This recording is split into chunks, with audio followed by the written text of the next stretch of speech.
How's it going, everybody? It's Space Cowboy 17 here. Welcome back to the channel. In this one, we need to have a discussion on why we should franchise tag DeMarcus Lawrence as opposed to signing him long term.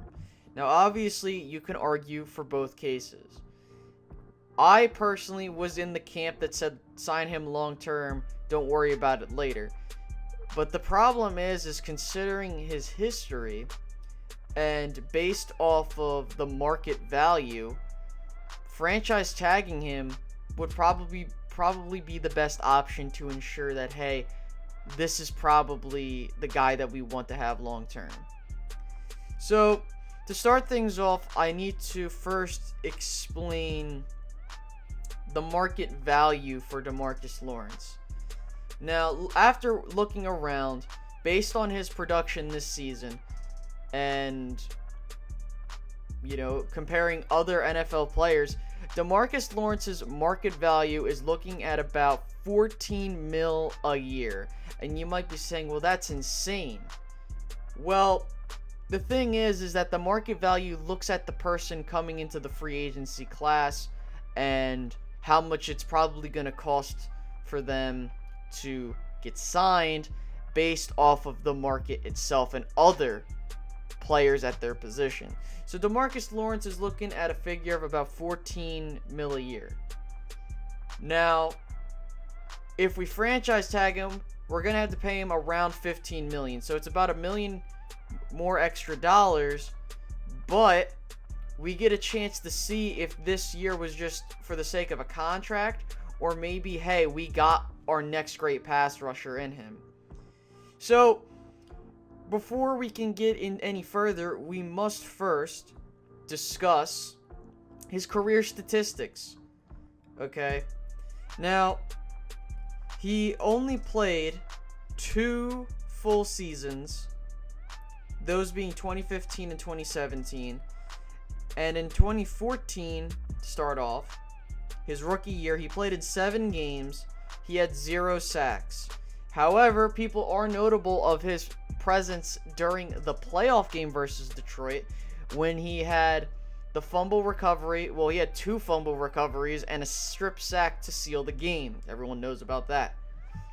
So outside of that, 2014 was pretty much a quiet year in his rookie year. In 2015, he propelled himself much further than his original rookie season. He played in 16 games, started 13, and he had 8 total sacks on the year. For a second-year player, considering where we got him in the second round, 34th pick, that is pretty good. Then in 2016, he fell off again. He only played in 9 games, of course, due to the suspension. And he started in 3 games. He only had 1 sack that year, and he was hurt for the most part as well. So 2016 was a whiff. Then in 2017, he started and played in all 16 games, and he had 14.5 sacks.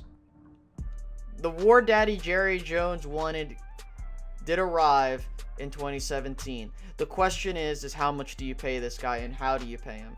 Me personally, you gotta franchise tag him. You cannot let him hit the open market because it also depends on what you're gonna do with David Irving. Me personally, if you're keeping DeMarcus Lawrence, David Irving's probably gonna have to go.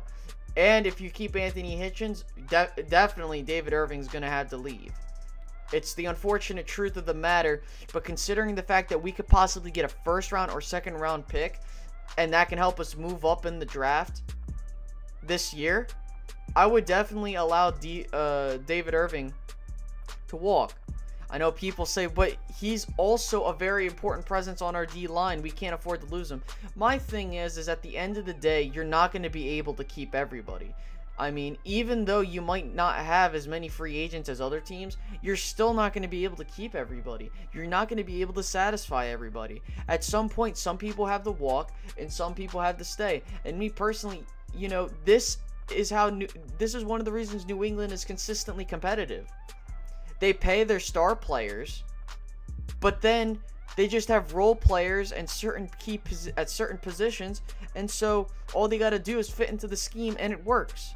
With DeMarcus Lawrence, all we have to do is just franchise tag him, give him a year to prove himself, and if he does do the same amount of production, then you can sign him long term to that deal that he wanted. And I know people will argue, but if he has another repeat performance, he's going to ask for much more money. But at the end of the day, DeMarcus Lawrence has had a interesting situation with his career, considering the fact that in 2014 and 2016, he didn't really much produce, but in 2015 and 2017, he did. So we don't know which DeMarcus Lawrence we're going to get, but this is pretty much how we handled the DeMarco Murray situation. I was completely correct in saying we had to let DeMarco Murray go. I felt that he was going to have a drop-off in production, but not only that, you were either going to have to pay him or Des Bryant, and considering the fact that DeMarco Murray would have been, if we had kept him, a 30-year-old running back, I think we made the smart decision to let DeMarco Murray go. Now, as for DeMarcus Lawrence, I'm not comparing it 100% to the DeMarco Murray situation, but at the end of the day, we need someone on that defensive line to be a force so that other players can develop much more faster and nicely. And I think that if we can give DeMarcus Lawrence one more year to prove himself, then we can sign him long term. Also, what's crucial about this is this will allow us to sign Zach Martin first, which I personally think, if you had to tell me, would you rather have DeMarcus Lawrence or Zach Martin signed first, definitely Zach Martin. So, I mean, what do you guys think? Do you think that we should franchise tag DeMarcus Lawrence or sign him to a long-term deal? Now, if you want to sign him long-term, how much do you want to pay him? Give me a figure. Give me how many years.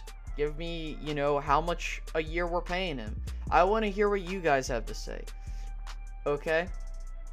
Well, I hope you guys made it to the end of the video, because if you did, you guys are the real MVP.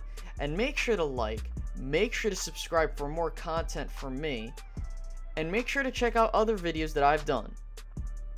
And with that being said, guys, I hope you guys enjoyed, and I will be seeing you guys later.